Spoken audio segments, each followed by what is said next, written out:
everyone, I'm Andrea James, and I just wanted to give you a little background and a little insight into this amazing project that I've been a part of. For the last 5 years, I've been working with Fareed Haque on concerts and some recitals and some music that has culminated with an album. I met Fareed as a grad student at NIU, and I had a really cool idea for a project. For my graduate recital, I needed somebody to arrange a piece for guitar and then play it for me. And luckily for me, Fareed jumped in.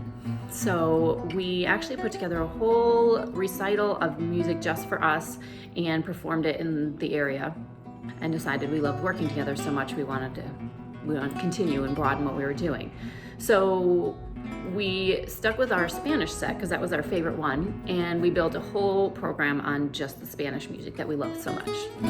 I'm not Spanish, but I worked really hard to honor the music and the culture to the best of my ability. I spent so much time learning the language, listening to all of the greats sing all of this music, Montserrat Caballé, Teresa Berganza, and so many others. I am so moved by the passion and the beauty of the Spanish culture, and particularly its folk songs, guitar music, and these art songs really bring that all together.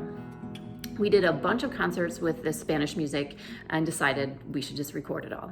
We worked with Delmark Studios in Chicago in May of 2019.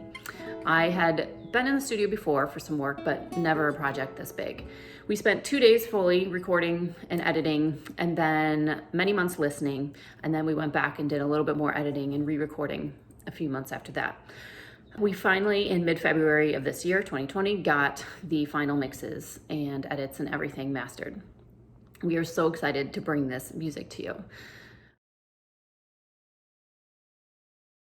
So we chose music from 3 different composers for this program.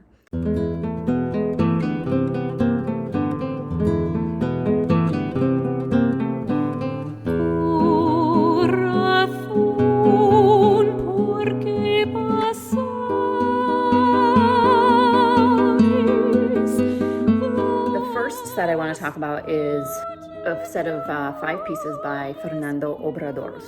These pieces are part of the standard vocal repertoire, but they've been originally written for voice and piano, but we felt they lent themselves really well to voice and guitar, so Fareed got to arrange them. It was super fun to sit next to him while he played through the piano scores on numerous guitars, and we got to just figure out what sounded best and how this was all going to work, and I really just sat there and sang my favorite songs over and over again. So it was pretty awesome. It was really cool to be a part of that creative process and watch him work.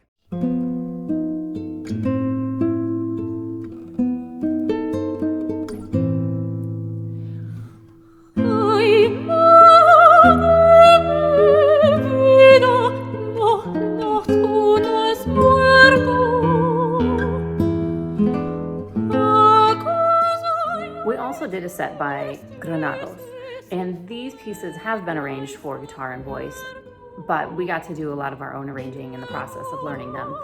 And I love these pieces most of all, I think, actually. They just feel really good in my voice. They span almost 3 octaves, and I just love singing them. I love telling the stories of the Majo and La Maja, which are the young people in Madrid at the turn of the century. All good stories there about relationships, about love and lost love. These pieces are 7 pieces of a set of 12, Tonadillas, by Granados in 1914. And the opening of the album is also by Granados, but it's not part of the set. Our opening piece, Elegia Eterna, Eternal Elegy. I fell in love with the way Granados marries the text and the melody in this piece. It begins following a butterfly lusting after a rose. Granados writes a melody in the voice, which guitar then echoes, that is the perfect sound of a butterfly fluttering to land on a flower.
Si dices que mis ojos te dan la muerte, si dices que mis ojos te dan la muerte.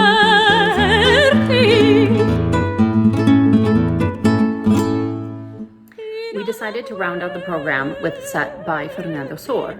Sor was a composer in the 1790s. His music really takes you back to the beginnings of this whole genre of art, folk, voice, and guitar music in Spain. They're centuries old, but they feel absolutely timeless. What I love about this whole program is that every time we do this concert, people don't really know what to expect, but they leave so enraptured by the beauty of these songs, the simplicity of some, and the complexity of others that are still somehow so accessible to the listener. There are so many stories told in these songs, and I am honored to be able to bring them to life.